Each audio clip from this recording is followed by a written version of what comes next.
کیا تھا ایک ایسی خبر کے ساتھ جس کی وجہ سے ہمارا آج کا شو کرنا ہمارے لیے بھی ذرا مشکل تھا، کیونکہ ہمارے ایک بہت ہی اہم، انفیکٹ ہمارے سب سے اہم رکن جیو ٹیم کے، جیو جنگ گروپ کے صدر عمران اسلم صاحب اس دنیا سے چلے گئے ہیں، لیکن ان کا باڈی آف ورک ہم نے کچھ آپ سے ابتدا میں تذکرہ بھی کیا اس کا۔ ان کے رفقا سے ہم نے رابطہ کیا ہے اور ان کے ساتھیوں میں سے ایک، پرانے دوستوں میں سے ایک، مظہر عباس صاحب، سینئر صحافی تجزیہ کار ہمارے ساتھ موجود ہیں۔ کچھ یادیں عمران صاحب کی تازہ کریں گے اینڈ جرنلزم کے لیے، ادب کے لیے اور جیو کے لیے ان کی خدمات کا اعتراف ہم سب تو کرتے ہی ہیں، لیکن مظہر صاحب سے کہیں گے کہ اس پہ ذرا روشنی ڈالیں تاکہ جو ہمیں دیکھ رہے ہیں لوگ انہیں بھی سمجھ میں آئے کہ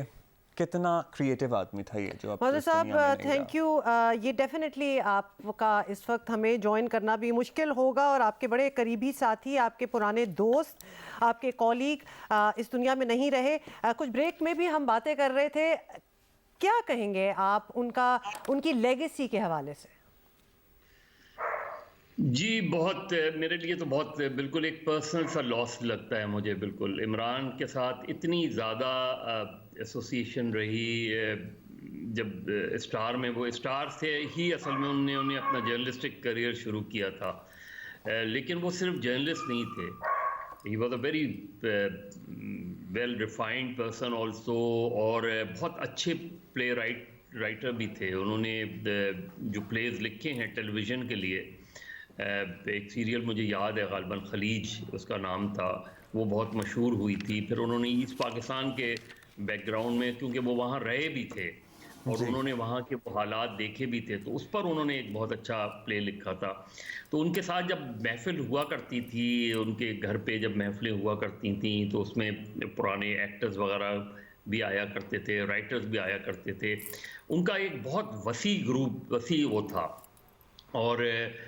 ان کی وائف جو فرشتے ہیں وہ بھی اسٹار میں ایز اے اسپورٹس جرنلسٹ وہاں تھیں اس میں۔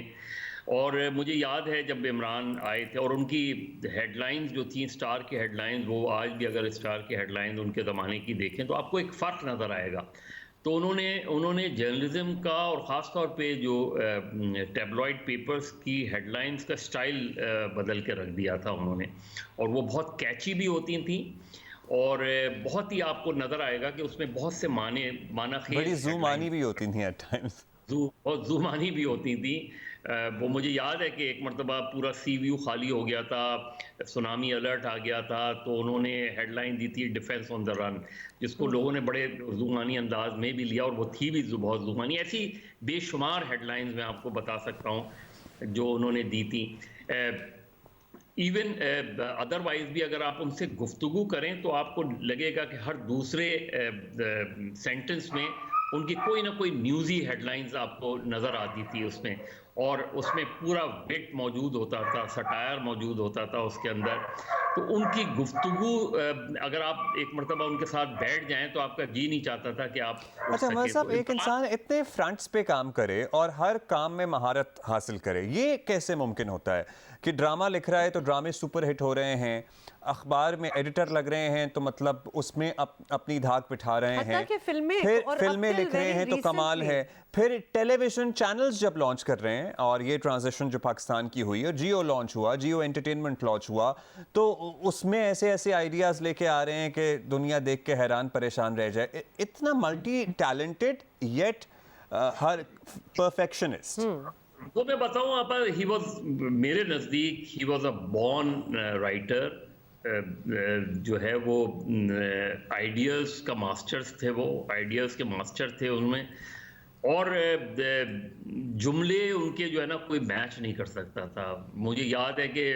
جب بے نظیر بھٹو، کیونکہ بے نظیر بھٹو سے ان کی ایک ایسوسیشن رہی تھی کالج یونیورسٹی ڈیز کی، اور اس کے وہ بہت سے واقعات ہم سے شیئر بھی کرتے تھے۔ تو اسٹار میں ایک مرتبہ بے نظیر بھٹو آئی تھی، آئی تھنک 90s میں یا لیٹ 80s میں، جب عمران ادھر تھے،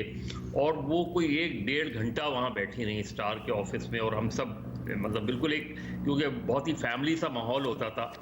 دوست بیٹھ کے، اور وہ عمران اسلم کی گفتگو پہ جس طریقے سے بے نظیر بھٹو قہقہے لگاتی تھیں، وہ آئی اسٹل ریممبر اس میں۔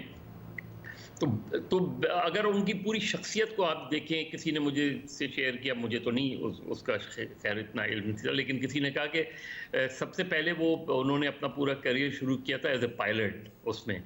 ایک مرتبہ عمران نے ابھی شیخ زید بن سلطان النہیان کے ذاتی فلائٹ آپریشن کے انچارج بھی رہے ہیں بائی دی وے رہے, اور انہوں نے ایک مرتبہ مجھے واقعہ سنایا تھا ابھی جیو میں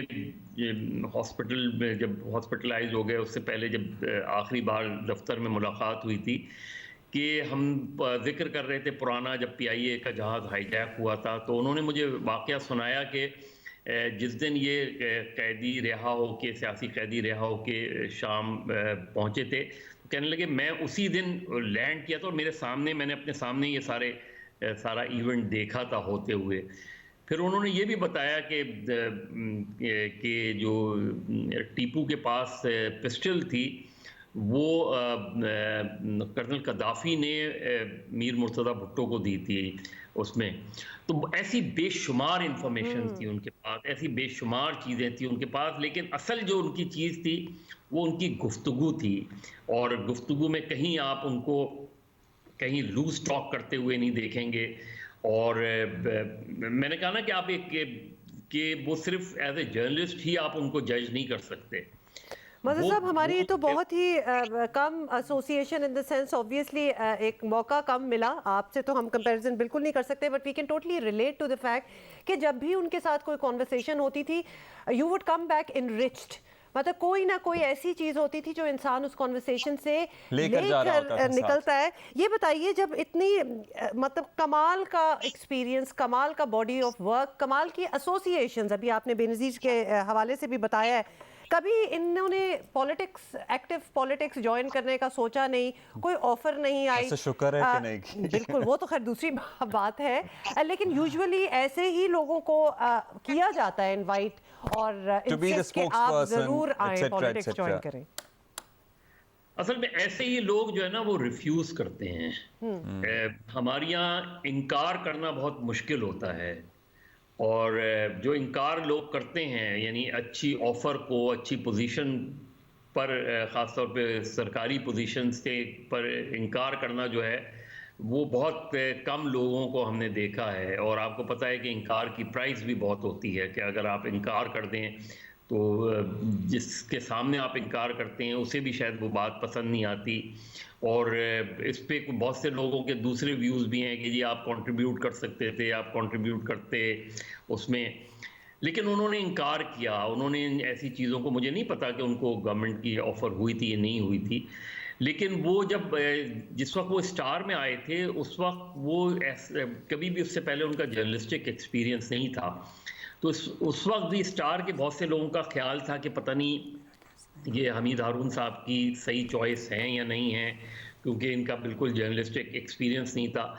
لیکن جس انداز میں وہ اس کو سمجھتے تھے, اسٹوریز کو سمجھتے تھے, نیوز کو سمجھتے تھے, اور اس میں سے وہ جس طرح ہیڈ لائنز نکالتے تھے, وہ واقعی لگتا تھا کہ he was such an experience person. لیکن وہ نہیں تھے, لیکن چونکہ ان کے پاس رائٹنگ اسکل تھی, کریٹیوٹی تھی, اور وہ بہت بہت کاؤنٹ کرتی ہے یہ چیزیں. اور آپ کو پتہ ہے کہ ایوننگ نیوز پیپر میں کیچی ہیڈ لائن ہی سب کچھ ہوتی ہے, کیونکہ اسٹریٹ پیپرز ہوتے تھے نا, تو اسٹریٹ پیپرز ہے, سگنل پہ ایک ہاکر لیے کھڑا ہے, تو وہاں وہ ہیڈ لائن اگر بہت کیچی ہوگی تو وہ فوراً اخبار بکے گا. وہ ان کو آرٹ آتا تھا. اور اسی طریقے سے میں نے ان کے جو ڈرامے دیکھے, اور چونکہ ایسٹ پاکستان کے کرائسس کا, 71 کے کرائسس کا, کہ وہ پرسنل وٹنس تھے, وہ ادھر تھے, تو انہیں وہ جس طرح وہ بیان کرتے تھے وہ بالکل ناقابل بیان ہوتا تھا. وہ جس طریقے سے ان واقعات کو ریلیٹ کرتے تھے, جو ان کی سیریل, ڈرامہ سیریل میں بھی نظر آیا اس کے اندر. تو میرا خیال ہے کہ وہ ون مین تھنک ٹینک تھے, وہ ون مین آرمی تھے. ان کو آپ کام دے دیں تو جب آپ ان سے کام کمپلیٹ کام ہوتا تھا تو اس میں آپ کو کہیں بھی اگر مگر نہیں نظر آتی تھی کہ کہیں آپ کسی چیز کو جو ہے وہ, انہیں پتہ ہوتا تھا کہ کہاں چیزوں کو روکنا ہے, کہاں ہمیں رکنا ہے, کہاں ہم جا سکتے ہیں, کون سی لمٹس ہیں ہماری. اور صرف عمران نہیں, ان کے جو بھائی تھے طلعت اسلم, ان کے ساتھ بھی میرا ذاتی تھا, ان کی بھی ریسنٹلی ڈیتھ ہوئی. جی, مئی میں.